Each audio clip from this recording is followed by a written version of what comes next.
So I've had a lot of viewers ask me to make a video specifically about my mold illness.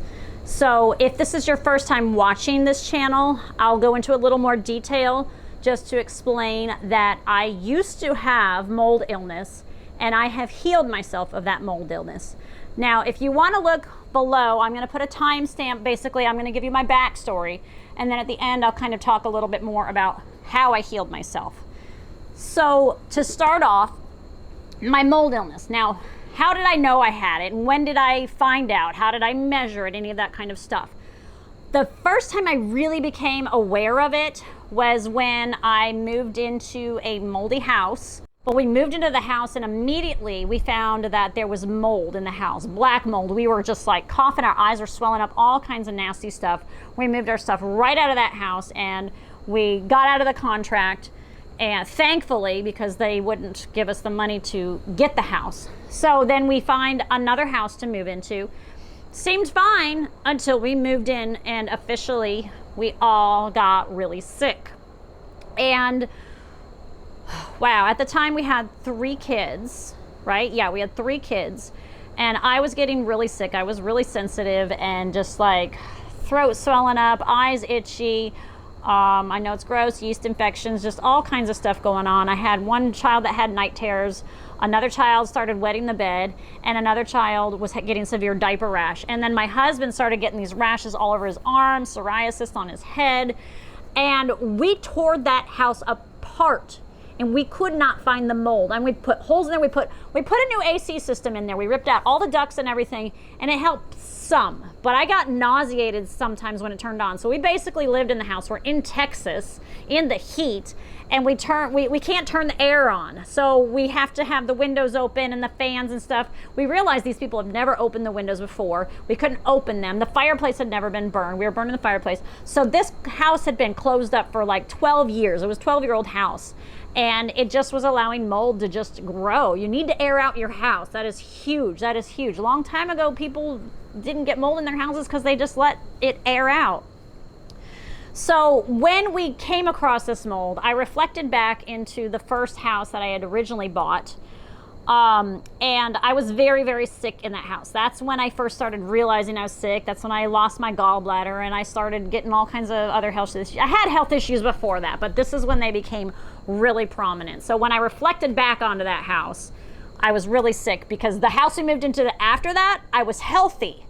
And I didn't know why all of a sudden I was healthy. But now when I reflect, it was the house. I mean, duh, we had torn apart the bathroom to remodel it, and there was black mold in the shower just rotting. And then when my husband was working on the room that was below it where there was leaks, I guess, like I was like so miserable and so stuffy. And then when my daughter was first born, she always had like a weird breathing and stuff, and we didn't realize it was because of black mold in our house. And you know, I was starting to think I had chronic fatigue syndrome, restless leg syndrome. I was like, I had all these issues.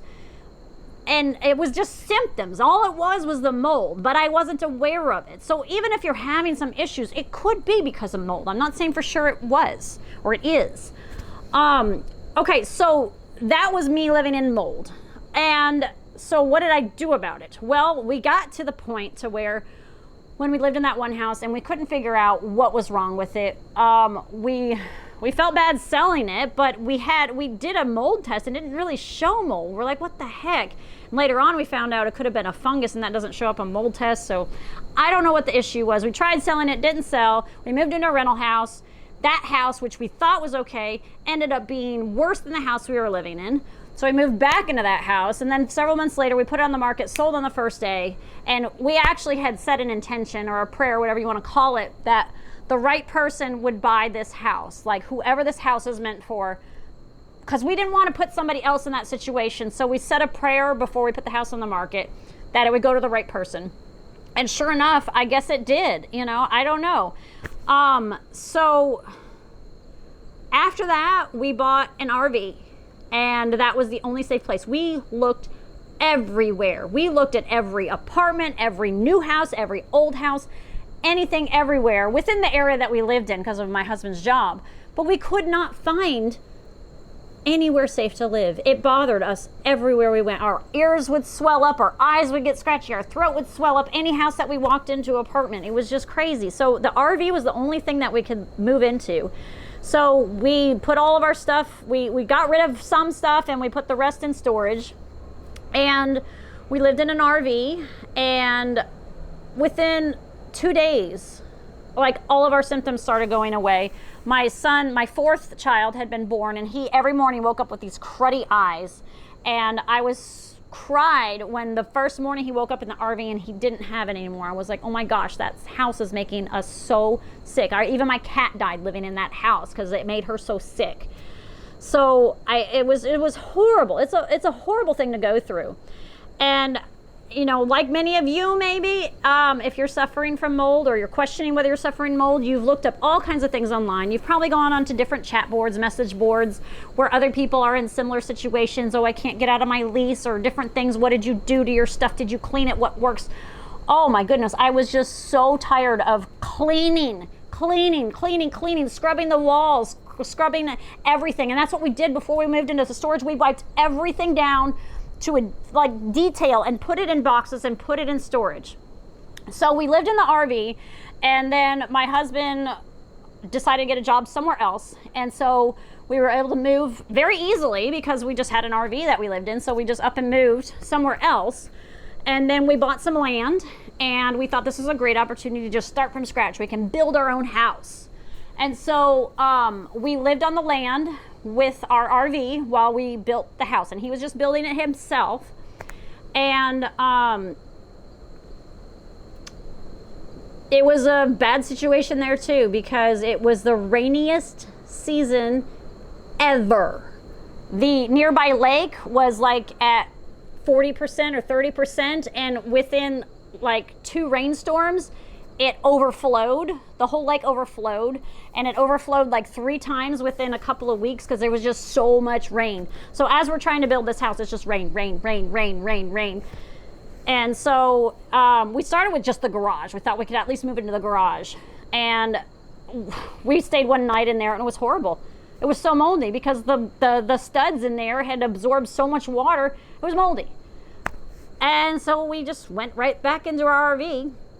And during this process, we decided to kind of get some of our stuff out of storage and kind of go through it and see, like, you know, we realized we were kind of wanting to be like everybody else. We wanted a 3,000 square foot house and the nice neighborhood and everything. And I kind of think this was the universe telling us, stop wanting all of this physical stuff in the world, because it was like pushing us. And I'm sure a lot of you have probably heard that before, where it's like, okay, you're being pushed. For some reason, you need to stop living the way you're living, and you need to slow down and focus elsewhere. So this was a big bomb for us, I guess you want to call it. So we went into storage, and 90% of our stuff that was in storage was just covered in mold. It was so devastating. It was just like everything we owned. All we had in the RV was a few clothes that we washed before we put in there, and a few dishes, and that was basically, and we bought some new comforters and stuff for the beds. So we were left with whatever we had in the RV pretty much. So thankfully we were on a big piece of land, so we just made some trips and brought it all out, and we made, I think we did 2 bonfires. We basically put it all in a big old pile and just burned it all. And it was hard. Now looking back at it, it's no big deal, but at that time it was hard. It was like, we worked hard for this stuff. This is our life, and we're burning it. And now I look back and I'm like, it's just stuff. So what? What is it? Just memories? You know, get new stuff. What does it matter? You know, when you learn to live in the present, all that stuff just doesn't matter. But at that time, it was devastating. And for my husband, it was really hard because he had a lot of stuff that belonged to his dad, and his dad had died when he was like 13 years old. And so that was hard for him to let go of that. But we reflected back on that within a few months, and we're like, okay, that was something big. That was huge for us we were headed in the wrong direction. And we realized it afterwards. While we were going through it, we felt like we had no support. People are like, you're crazy. What's going on? You guys are mental. I mean, your house is fine, whatever. You know, I quit complaining about it. I would say my parents, they were very supportive of it, and I appreciate that, and I love them for that. But anyway, so we burned all of our belongings, and we saved a few things. There was a few things that I washed over and over again, and I learned to have such a sensitive nose that I would smell test absolutely everything before I keep it. If it had the tiniest little smell, I get rid of it. I had all this cleaning stuff, and we just set it all out on the driveway, and we just had it like out in the sun, and I would sit there and smell every little piece of it, like the kids' toys, and I'm like, I'm sorry, and I would just give it away and throw it away or burn it or whatever it happened to be. So we there was like nothing. We could hardly save it all, like all the kids' books and everything. It was horrible. But after that, then we were just like, okay, what do we do now? You know, I mean, we're still in this RV. So we were just like, my husband didn't care for his job there, so he just started looking for a job elsewhere. And so he applied, and the 7th job that he applied for, he actually got.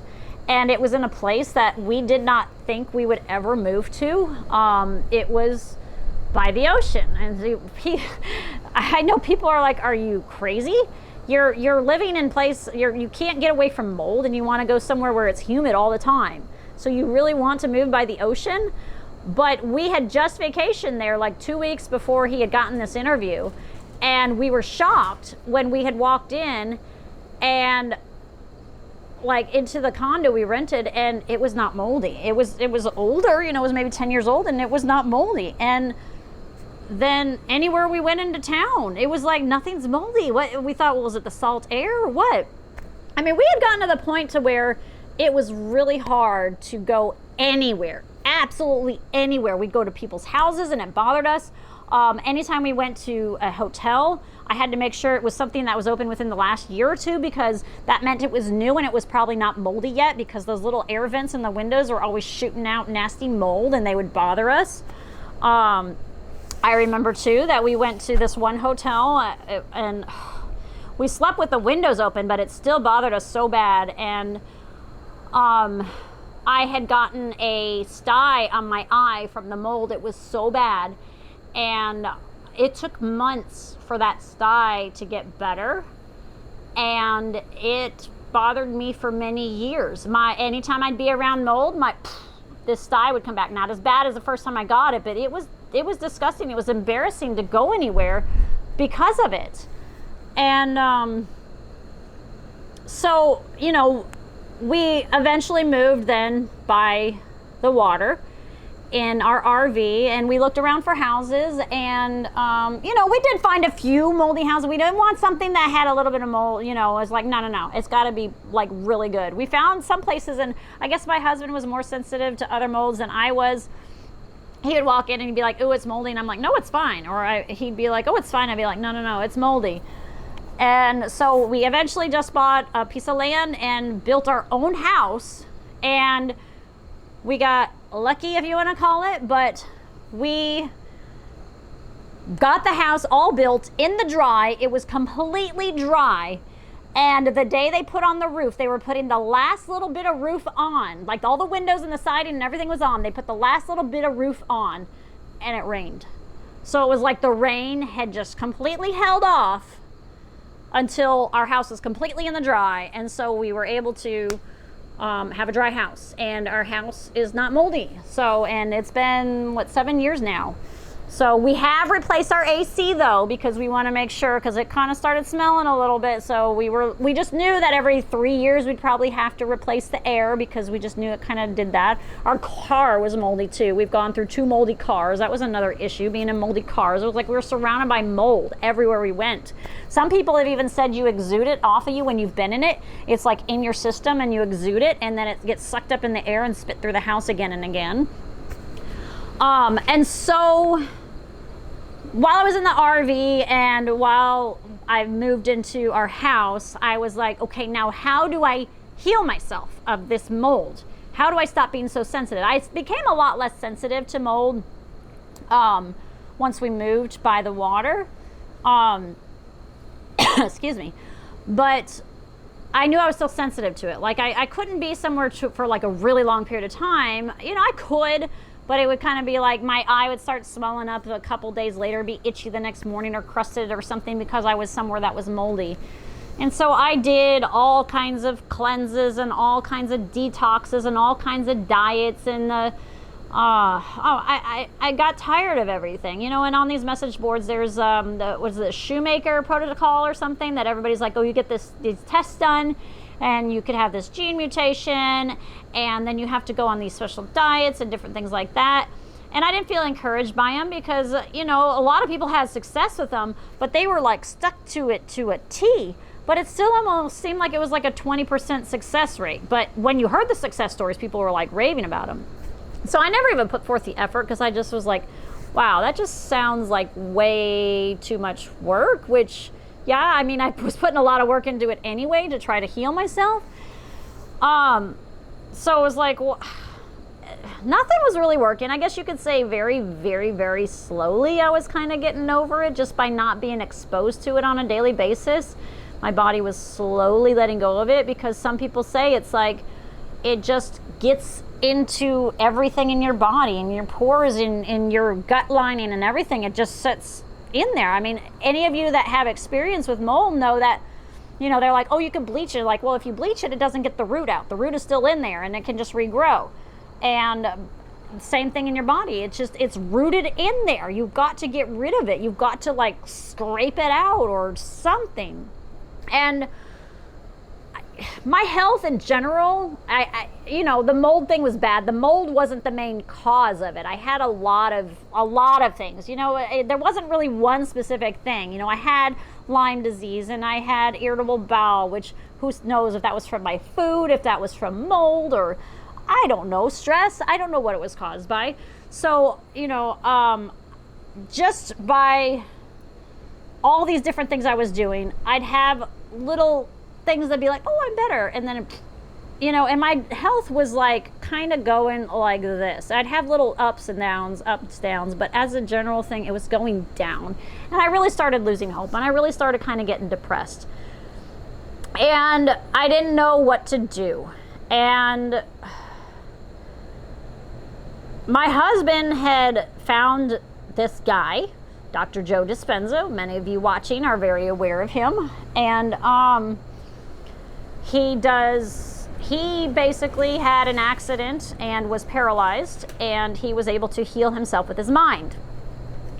And I thought it was a little cuckoo, and I watched some of these things online about, oh, these people healed themselves of cancer and this and that, and I'm like, oh, this is a bunch of baloney. These are paid actors and everything. And my husband was really into it. I saw some changes in him, so it kind of intrigued me. So I went to one of his events with my husband, and at that event, I healed myself.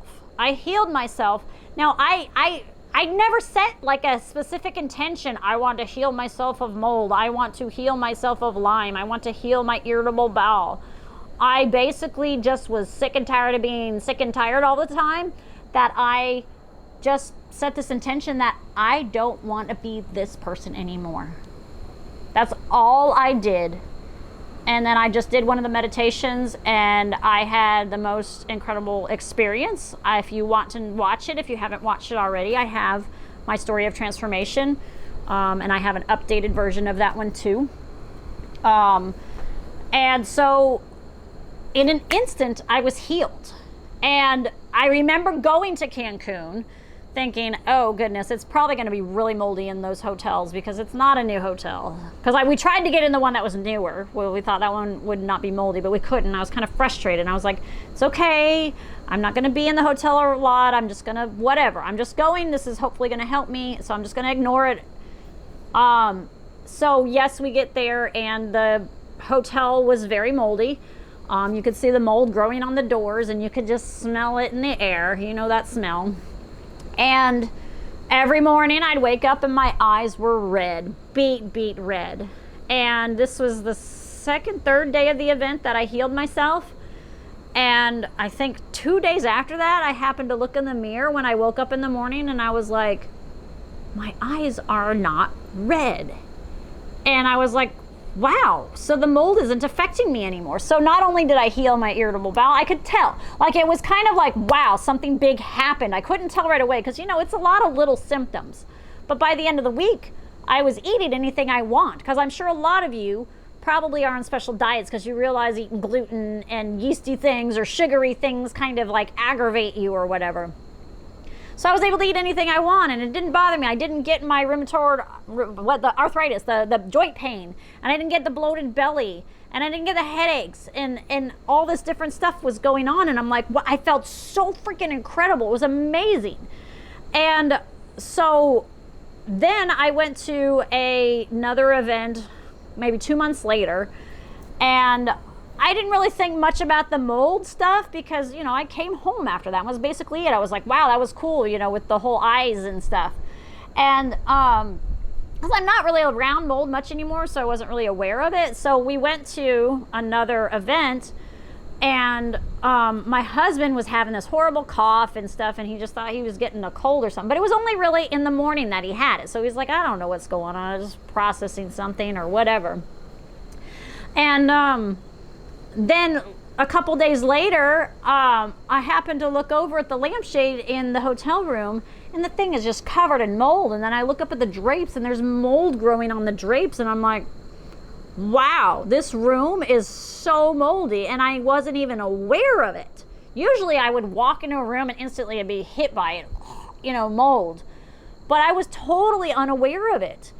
And my husband was being bothered by it, and I wasn't. And that was like the biggest thing ever, because he used to get so mad at me. He's like, oh, you're so sensitive to mold. I could live anywhere. You know, why do we have, you know, it was like our whole life got turned upside down because of mold. And now there's mold here, and it's like, whatever, no big deal. And mold is not an issue with me anymore. I don't freak out. I don't get nervous about mold anywhere at all. I mean, I remember one time I walked into my kid's bedroom in our new house, and I was like, what is that? I could smell something, and I went and I could pinpoint it was in this little kitchen in their little refrigerator. I opened it up and I found it, and they had something from Grandma's old house. Grandma's old house was moldy too, and I was like, oh, right away I could smell it, and I put it right outside. I was like, I could smell. I just had mold nose. And now I could care less about it. Yeah, I guess I still kind of have that thing, you know, like, ooh, mold, you know, but it's not like, ooh, mold, or, oh, I could smell the mold, I don't want to be here, because we were somewhere that was moldy the other day, and I put my shirt up over my nose just by habit, I guess, and I'm like, oh, well, no big deal, and I left the place and I was fine. But, you know, if you have, I know some of you have just questions like, what did you do? How did you heal yourself? That's a complicated part. If you want to watch some more of my videos, it's, you know, just the meditation alone is just really surrendering and not wanting to be, set the intention of not wanting to be the way you are and to heal yourself. I know some people have that instant healing, and some people over time can slowly let it go. And I think that those that slowly let it go are not willing to let go of something, because there's a few tiny little things that I've still kind of been working on, and I think they've slowly been going away because they were things that I was not ready to let go of. And it's more the emotional stuff that I was not ready to let go of, and it's stuff that I wasn't even aware of. You know, it's stuff that I'm not even aware of, that I'm like, well, I have this problem and I have this problem. Some of it is just like, what do I need to work on? I don't know what's wrong with me. Why is this still bothering me? Why was this thing going on? Some of it you don't know. Some of it could be very deeply rooted, and some of it you're just not aware of. You know, you could have somebody every day in your face telling you, why are you this way? Why are you this way? You know, stop being that way. And you're not, you know, that was like me on the phone today. I had a phone call that I had to deal with a broken iPad, and I was very aware that in the past, I was always so frustrated when I had to call a customer service person, because I was pissed off at whatever I had to call about. And I've slowly over time realized this is not this person's fault. And before I got on the call, I was like, okay, I'm just going to breathe in, and just whatever happens, happens. It's just an iPad. Who cares? You know, I'm not going to be like, to this person, you know, and I don't know why. And I even mentioned that to my husband. He's like, yeah, I have noticed that. You know, I'm not normally that way, but it's like, I don't know. But it's like you have to become aware of things that you are doing before you can actually fix them. So you may be doing things that you're totally unaware of that you need to fix first. You need to become aware of them before you can fix them. And I think I was totally aware that I was very sick and I didn't want it anymore. I don't know what caused it. I didn't have to know what caused it. I didn't have to know the root cause. I didn't have to know if it was mold. I mean, some people are saying, well, I have a gene mutation and that makes me more sensitive to mold. Well, I've heard of people getting rid of those gene mutations. You can't tell me, well, I was born with it. You don't know. Were you tested when you were born? Or did you just develop it over time as you got exposed to different chemicals in the environment or chemicals in your food or being around mold? Did you just, your genes just start to mutate, being around this nasty environment? So you can use excuses of why, but who cares? When you heal yourself, you don't really have to know the root cause. You just have to be willing and ready to make a change and to live your life differently. It's hard, but it's easy. Like if you watch my video about how to surrender, that can maybe help you a little bit. That's really what it's about, is trying to surrender and try to let go in order to get your healing. So like I said, I had a lot of viewers asking for me to talk more about my mold journey, so you can kind of understand a little bit about where I came from. And they're like, well, what did you do and how did you get rid of the mold and different things like that. I think that if you are able to heal yourself enough, you can still live in a moldy environment and be okay. But not being around it is probably better. That's like if you want to just eat junk food all the time and expect to always be healthy. Well, no. But if you're in a really, really moldy environment, you can be there and be okay, but it's a stress on your body. Okay, so you could have a mold stress, you could have a diet stress, maybe you have a stress in your relationship or a stress in your family or something. So you could have all these stresses coming at you and it's putting pressure on your body. And so just by removing some of these stresses, so for example, a lot of you have probably done a diet, take that away. That's one less stress. Maybe you had a situation in your life that you had stress. Okay, let's say that situation has gone away or you've helped to ease that a little bit. That's less stress. If you're living in a moldy environment, get somewhere where it's not moldy. And you see how just by lifting these things off, it makes it easier on you. Okay, and so you don't have to work so hard, but you can still be in these stressful situations. And if you're vibrating a high enough frequency, you can kind of shield them, but at the same time, it's pressing down on you. So like I said, to try to remove as much off of you as you possibly can help. And if you raise your vibration enough, who knows? I don't know. I'm no expert. I'm just telling you what my experience is. So let me know if you have any other questions. I don't want to get too detailed on any of the stuff I did in the past, like what cleaning things did you use and how did you store this and what did you do with that. I'm over and done with that stuff. You guys can go on mold boards and look at all that stuff. We just got rid of everything and started all over again. And I think that's better because you don't have all that crap, all the memories, and you don't need all that stuff. I mean, why do we need so much stuff? We can live without all the crap that we own. Why do we even own all the crap that we own, really? I mean, with all those little trinkets you have on the fireplace and stuff, what's the point of all those? Yeah, it makes your house look nice, but you need all that. And I mean, you got probably closets of stuff you haven't touched in years, boxes in the garage, who knows, basement, whatever. You don't need all that stuff. Get rid of it. It's get rid of it. Get rid of your excess baggage physically and mentally, and your life will be so much better.